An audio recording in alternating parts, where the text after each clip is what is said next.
Dada Tausi, karibu. Asante. Wewe umetokea wapi? Umetusikia wapi? Umetokea Tabora. Tabora? Ndio. Moja kwa moja kuja kwetu? Yaani wewe ni mtu wa Tabora? Kwa hiyo ulikuwa Dar es Salaam?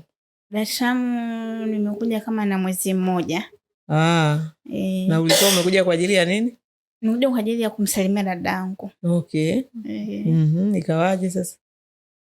Maana mwanzo nilikuwa nafanya kazi Zanzibar za ndani. Okay. Kwa hiyo nilikuwa nalipwa 80. Kwa hiyo nikarudi nyumbani hivyo jichanga nikaa mwaka mmoja.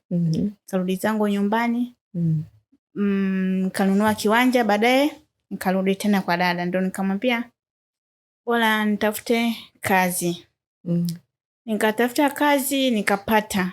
Nilipopata wakaniambia tupo kwenye kampuni. Nikaenda mpaka pale nikafika ofisini. Wakaniambia mshahara wetu tunaanzia 80. Lakini kabla bosi hajapata, maana kwa ukifika pale kwenye kampuni chakula unajitegemea.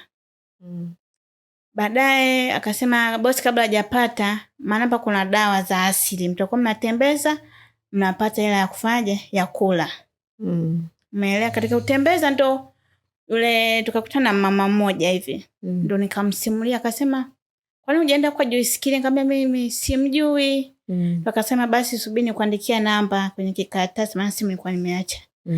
Nikasema haya sawa. Baadaye niliporudi nikampigia dada simu, akasema kama basi naomba wafuatilie kama wana uhakika uko wache uende sehemu ambayo iko sahihi.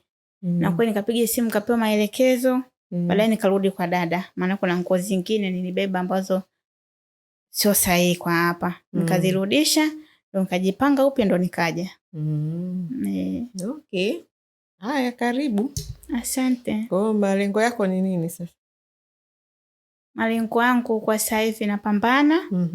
Nijenge. Na nipate mtaji pia.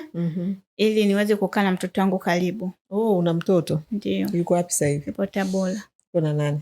Na mamangu. Umemwacha kwa mama? Okay, kwa hiyo ushanua kiwanja. Sasa unataka kujenga. Ndio. Unaweza kujenga upate na mtaji. Okay. Sawa.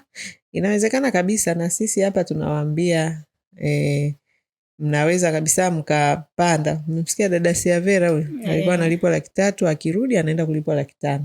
Sisi tunapenda kuwalea watu ambao wanakuwa. Yaani kama hivyo, ukianza kama ni traditional, ukijifunza mbinu zetu ambazo tunawafundisha, maana yake ukimaliza mwaka unaweza ukawa smart dada, mshahara wako unapanda.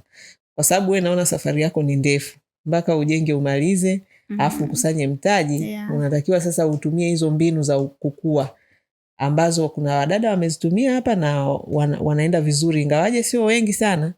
Ile kwamba akimaliza daraja la kwanza harudi pale, lazima apande ili mshahara wake uongezeke. Ili ufanye hivyo lazima uwe ni mtu unayependa kujifunza. Yaani lazima uwezi. Dada Stiavera amekwambia amesoma hotel management. Amesoma, amejifunza. Uwezi kukaa tu hivi ukategemea vitu viongezeke. Utaongezeka umri tu. Umeelewa? Labda na mwili utanenepa kwa sababu unakula. Lakini kichwani usipoongeza kitu utabaki vile vile. Na saa nyingine unaweza kushindwa kuperform, hata hapa kwetu ukashindwa kufanya. Yaani kwa maana hiyo traditional yetu ya 1,500,000 ikakushinda. Lakini ukijiwekea mkakati wa kujifunza, kuongeza maarifa, kujifunza mbinu zetu na kuzifanyia kazi, yani 100%, kama sio 1,000, lazima utaongezeka. Utaongeza kipato chako, mshahara utaongezeka, na wewe utaona mambo yako, malengo yako unayatimiza. Kwa hiyo mimi nakukaribisha sana. Asante, tushakaribia. Na wewe pia tunakushukuru kwa jinsi unavyotusaidia kwa kweli. Unatupa support kubwa sana. Lakini ndio hivyo sasa, wale wanaoiona ndio wanaweza wakaitumia na ikawanufaisha, lakini wengine hawaoni. Sio wote wanaoona hiyo support. Mimi nimeshangaa, kumbe kuna sehemu unaenda unaambiwa unajitegemea kula. Na unaenda kuuza vitu huko ili uweze kupata hela. Kula mpaka bosi atakapopatikana.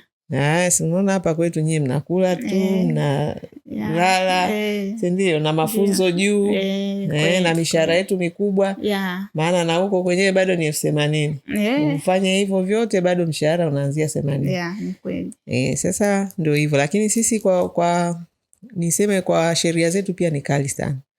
Umeona tuna dhamana sheria zetu hizo, ili mradi tunataka mtu mkweli mwaminifu anaweza kukaa kazini. Lakini pia tuna issue za maadili. Umeona, umesema ulikuwa umebeba nguo ambazo huku kwetu hazikubaliki. Tunataka mnapoenda kwenye familia za watu mkalinde miji ya watu, sio mkalete tafurani.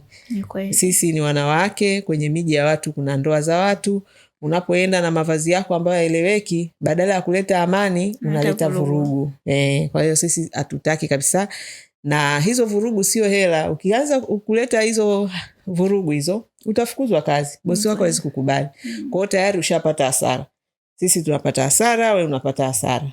Kwa hiyo ili tuweze kulindana, kila mmoja apate faida, wewe upate pesa, kituo pia kipate, bosi wako apate amani ya moyo, ni lazima tuzingatie vigezo na masharti ambavyo tumeviweka, na hatujaviweka sisi, tumeweka kulingana na mahitaji ya mabosi. Bosi anakuambia nataka dada ambaye ana heshima, ana adabu, si unaelewa? Kwa hiyo hataki mtu aende nyumbani kwake aanze tena kumletea vurugu mechi. Kwa hiyo hayo ndio mambo nafikiri kwa mwanzoni, lakini kadiri tunavyoendelea utaendelea kujifunza vingi. Maana tuna mitaala kama hii ambayo tumewaandalia. Kama unaweza kuupata utakusaidia kupanda kwa haraka sana zaidi.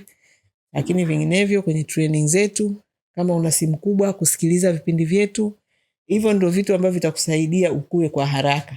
Lakini kama utakuwa utufuatilii, hutaki kufuata mwongozo wetu, hutaki kujifunza, lazima tu hapo mbele au endi mbali, tutaachania tu hapo mbele.